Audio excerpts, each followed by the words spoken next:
श्री स्वामी समर्थ मित्रांनो, आपल्या स्वामी सेवा या चॅनलवरती तुमचे मनापासून स्वागत आहे. मित्रांनो, आज आहे एकादशी. एकादशीचा आपल्यापैकी बरेचसे जण एकादशीचा उपवास करतात. तर एका महिन्यामध्ये 2 एकादशी पडतात मित्रांनो, आपल्याला माहिती आहे. कृष्ण पक्षामध्ये एक एकादशी पडते आणि शुक्ल पक्षामध्ये एक एकादशी पडते. तर यापैकी बहुतेक वेळा आपलं कन्फ्युजन होतं की जे नवीन आहेत सेवेकरी माझ्यासारखे, तर तसं आपण कन्फ्यूज होतो की नक्की आपल्याला कोणती करायची आहे, नक्की कोणती केली पाहिजे एकादशी. तर थोडक्यात दोन्हीही जे एकादशी आहेत त्या महत्त्वाच्या आहेत. ज्यांना करायच्या त्या दोन्ही पण करू शकता, किंवा ज्यांना नाही जमणार करायला दोन्ही पण, तर त्यांना ते एक पण करू शकता. कोणतीही तुम्हाला जेव्हा तुम्ही करू शकता. साक्षात श्री विष्णूजींची ही सेवा आहे, ते जगाचे पालनहार आहेत. तुम्ही देवाची किंवा कोणत्याही देवाची कोणतीही सेवा करा, फक्त ती मनापासून असली पाहिजे. ती आपले देव एक्सेप्ट करतातच. साधीपेक्षा साधी सेवा जरी असली तरीही ते एक्सेप्ट करतात, कारण की ती तुम्ही तुमच्या मनापासून करत असता. तर थोडक्यात दोन्ही एकादशी महत्त्वाची आहे. ज्यांना दोन्ही करायचे ते दोन्हीही करू शकता. ज्यांच्याकडे तर जसा वेळ असेल ते त्यांच्या हिशोबाने ते करू शकता.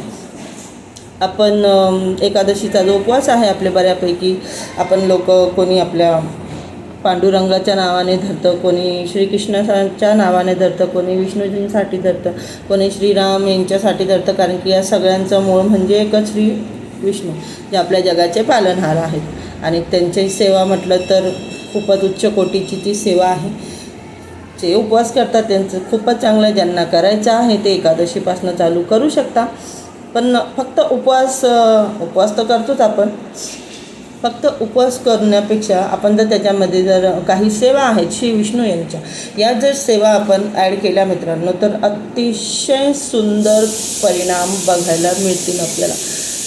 बघ, आपले लक्ष्मी माता ज्यांना आपण प्रसन्न करण्यासाठी सतत आपले प्रयत्न चालू असतात. लक्ष्मी माता कोणाला नको असतात, सगळ्यांनाच हव्याशा असतात. लक्ष्मी माता या विष्णूजींच्या पत्नी आहेत मित्रांनो.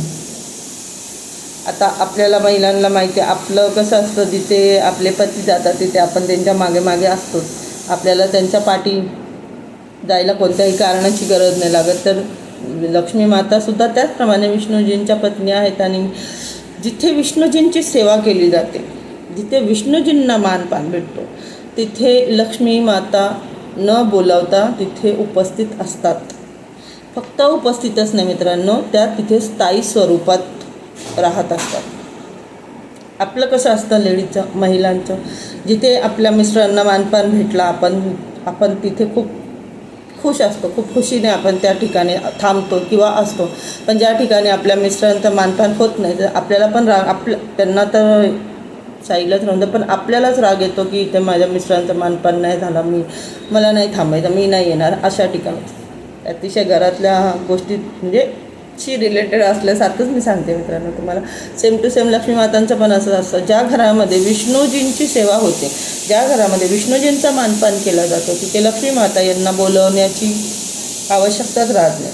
त्या स्वतःच येतात तिथे, कारण की तिथे त्यांचे पती असतात.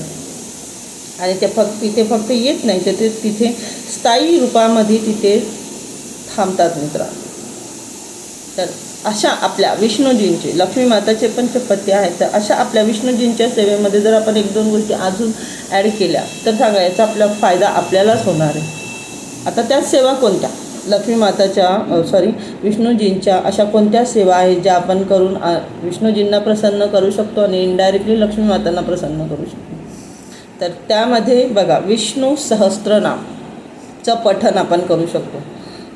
व्यंकटेश स्तोत्र, जे स्पेशली आपण घरामध्ये सुख समृद्धीसाठी हे स्पेशली व्यंकटेश स्तोत्राचा पाठ केला जातो.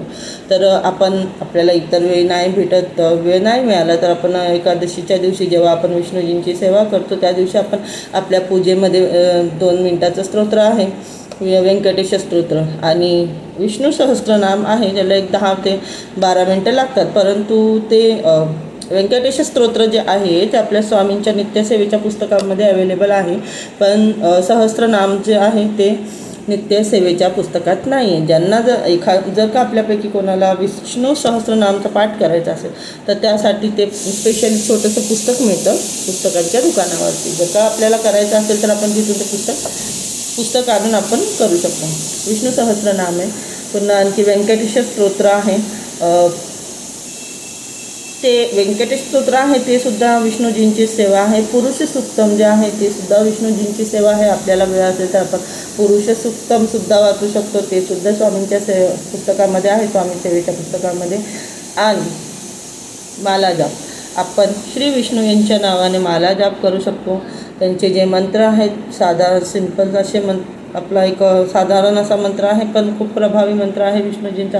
ओम भगवते वासुदेवाय नमः या मालेचा आपण जाप करू शकतो. अशा प्रकारे आपण आपल्या एकादशीच्या सेवा करू शकतो. आणि विष्णूजी प्रसन्न जर झालेच आपल्यावरती तर लक्ष्मी माता यांना प्रसन्न करण्याची आपल्याला विशेष काही आवश्यकता नाही पडत मित्रांनो.